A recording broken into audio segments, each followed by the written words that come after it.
आज आजमगढ़ जनपद में सुहेलदेव भारतीय समाज पार्टी के राष्ट्रीय प्रमुख सचिव हमारे बीच में डॉक्टर रविंद्र राजभर जी हैं।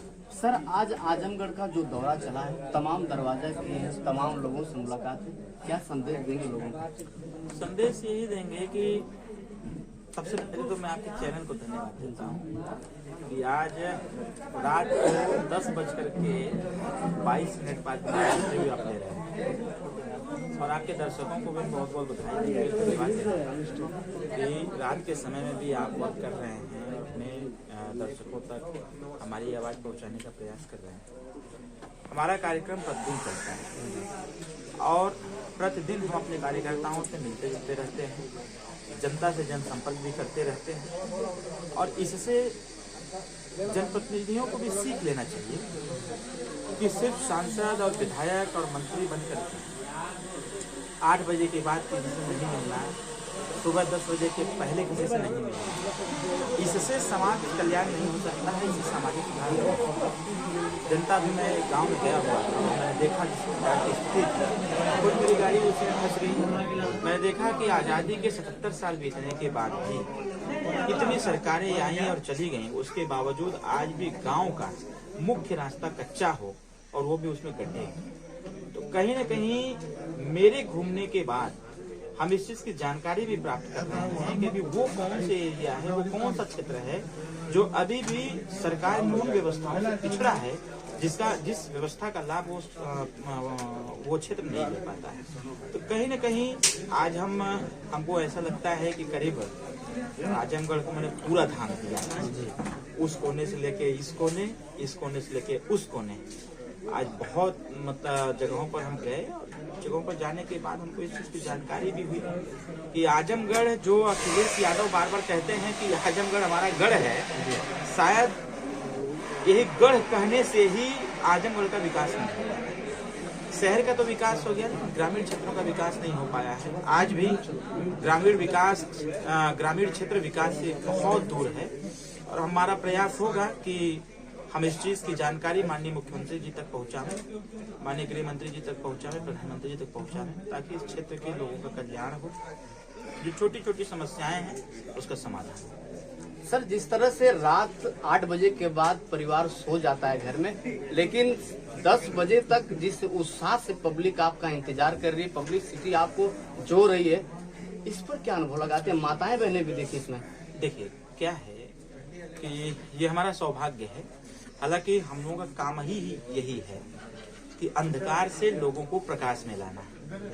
और आजादी के 77 साल में लगातार लोगों ने जनता को ठगने का प्रयास किया, जनता को गुमराह करने का प्रयास किया। जनता वोट दे देती है लेकिन उसके दरवाजे पर कोई आता नहीं है, सुख दुख में लोग शामिल नहीं होते हैं। इससे हम अपने कार्यकर्ताओं को भी एक सीख दे रहे हैं कि चाहे रात हो, चाहे दिन हो, चाहे कोई समय हो, हम जैसे लोग अगर आप कार्यकर्ताओं तक जा सकते हैं तो छोटे कार्यकर्ता भी अपने कार्यकर्ताओं के पास जाएं, उनके सुख दुख में शामिल हो, समय की कोई पाबंदी न हो। जैसा कि आप देखे होंगे, मैं रास्ते से आ रहा था, जब मेरी गाड़ी निकल रही थी तो गांव के लोग लगातार घर से निकल करके अभिवादन कर रहे थे जी। लोग जय सुहेलदेव बोल रहे थे। छोटे छोटे बच्चे रात को 10 बजे तक इंतजार कर रहे हैं, 10:30 बजने जा रहा है, अभी आगे भी लोग इंतजार कर रहे हैं। तो कहीं न कहीं माननीय नेता श्री ओम प्रकाश राजभर जी की देन है कि माननीय नेताजी ने जो अलग जगाया 21 साल में, उसी का परिणाम ये है कि जनता माननीय ओम प्रकाश राजभर जी की विचारधारा से प्रभावित है।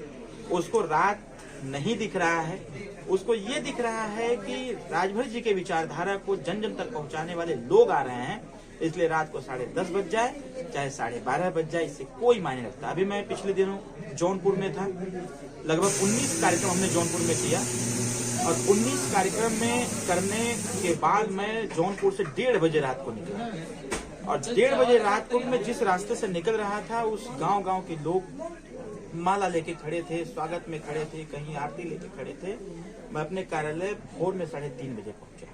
आज हम जो कर रहे हैं अपने लिए नहीं कर रहे हैं, ये हमारा जो आज का काम है, आने वाले बच्चों के भविष्य के कल्याण का हम काम कर रहे हैं। हम पता नहीं आगे रहेंगे कि नहीं रहेंगे, वो अलग का विषय है, लेकिन हमारे इस काम को करने का जो परिणाम होगा, वो परिणाम हमारे आने वाली पीढ़ी को प्राप्त होगा। एक मन में हमेशा मलाल रहती है, एक दर्द रहता है कि हमारा समाज जो वंचित समाज है, जाति हम नहीं नाम लेना चाहते, जिस भी जाति के गरीब परिवार के लोग हैं, उनको लोगों ने जिस प्रकार से प्रताड़ित किया, उनको मानसिक गुलामी की जंजीर में जकड़ के रखा, कहीं उसी का दुष्परिणाम ये रहा कि उत्तर प्रदेश में वो समस्त जातियां पीछे रह गई जिनको राजनीति में भी, सामाजिक क्षेत्र में भी, आर्थिक क्षेत्र में भी, नौकरियों में आगे रहना चाहिए। मुझे तकलीफ इस बात की भी होती है, अभी मैं परसों मऊ में गोंड और खरवाड़ समाज के लोगों ने, मैं एक कार्यक्रम में गया था, हमसे अनुरोध किया कि सर हम लोगों का जाति प्रमाण पत्र नहीं बनता। हमको लगता है हजारों नौजवान साथी वहाँ थे। अभी यूपीपी की भर्ती आई हुई है उत्तर प्रदेश पुलिस की, 18 तारीख संभवतः लास्ट डेट उसका है, और गोंड समाज का सर्टिफिकेट न बनने से बच्चे फॉर्म नहीं भर पा रहे थे। मैं अपने मऊ जनपद में घूम रहा था तो कार्यकर्ता हमसे मिले, हमारे फागू भाई हमको अवगत कराए। हमने कहा कि एक दिन मुलाकात कराइए। लोग जुटे और काम हमने विश्वास के दिलाते हुए उनका काम मैं जो है तत्काल मैंने कराने का काम किया। और मुझे खुशी इस बात की हुई कि जो बच्चे फॉर्म जाति प्रमाण पत्र की वजह से नहीं भर पा रहे थे, कल से वो अपना फार्म भरना चालू कर देंगे, क्योंकि कल जिन बच्चों के हाथ में जाति प्रमाण पत्र नहीं था, उन बच्चों के हाथ में जाति प्रमाण पत्र है। तो ये पॉपुलैरिटी का सवाल नहीं है, ये सवाल है काम करने का। हम लोग काम पर विश्वास करते, काम करते हैं। हमारे कार्यकर्ता भी जब हम क्षेत्रों में आते हैं तो हमारे कार्यकर्ताओं के अंदर ऊर्जा आ जाती है। जब हमारा नेता रात को 11 बजे, 12 बजे, 1 बजे, 1:30 बजे तक चल सकता है तो हम लोग क्यों नहीं? जब जनता का सेवा की जिम्मेदारी हम लोगों ने ले रखा है, जनता के सुख दुख में शामिल होने का जब जिम्मेदारी हम लोग ले रखे हैं, तो इससे फिर पीछे होने की आवश्यकता ही नहीं है। तो हमारे नेता जिस प्रकार से 21 साल से लगातार मेहनत करके आज चाहे किसी भी जाति समुदाय का हो, हर व्यक्ति के अंदर एक विचारधारा लेने का प्रयास किया और उनको ये बताने का प्रयास किया कि आप चाहे जिसके साथ रहो, अपनी लड़ाई लड़ते रहो, अपनी हिस्सेदारी की बात करते रहो और अपने समाज के बीच में जाते रहो, उनके सुख दुख में शामिल होते रहो।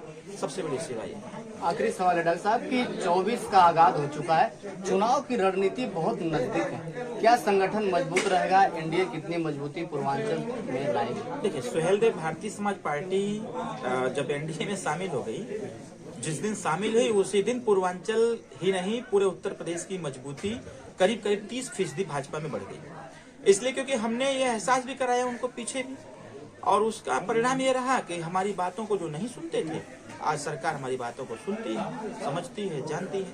तो एनडीए हमारा बहुत मजबूत है, इसमें कहीं कोई दिक्कत नहीं है।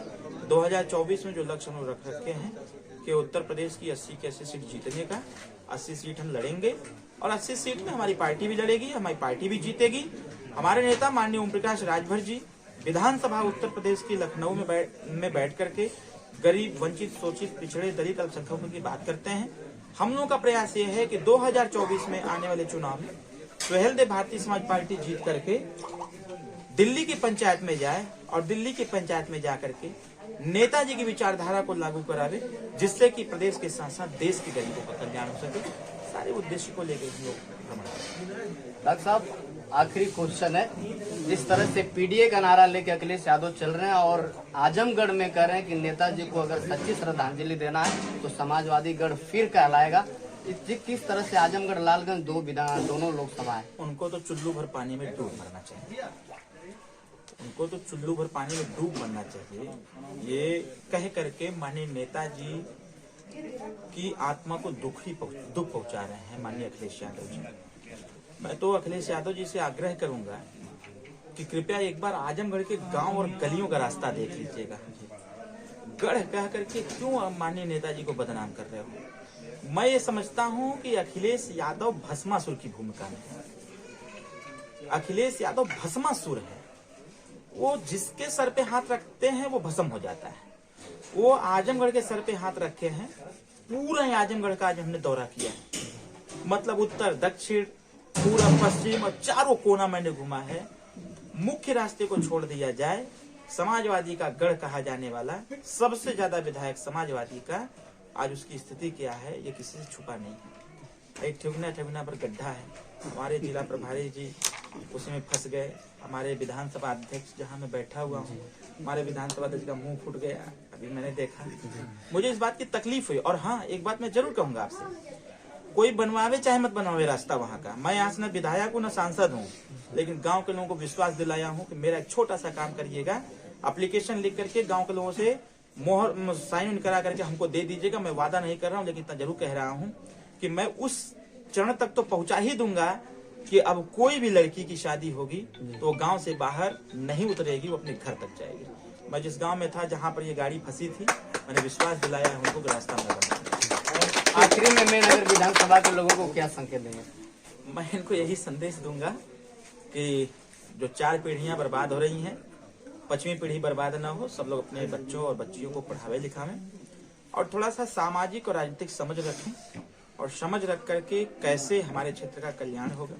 वो नेता कौन है जो हमारी समस्याओं को सदन में उठा सकता है, वो नेता कौन है जो बीमार व्यक्ति को का इलाज करा सकता है, वो नेता कौन है जो थाने में हमारे साथ न्याय करा सकता है, वो नेता कौन है जो तहसील से हमारे साथ न्याय करा सकता है। ऐसे नेता का चयन करें और नेता हमारे नेता माननीय श्री ओम प्रकाश राजभर जी हैं, उनका चयन करें और चयन करके उनको विश्वास रखें। दुनिया उलट पड़ सकती है लेकिन ओम प्रकाश राजभर अपने एजेंडे से कभी नहीं हट सकते। सर बहुत बहुत धन्यवाद।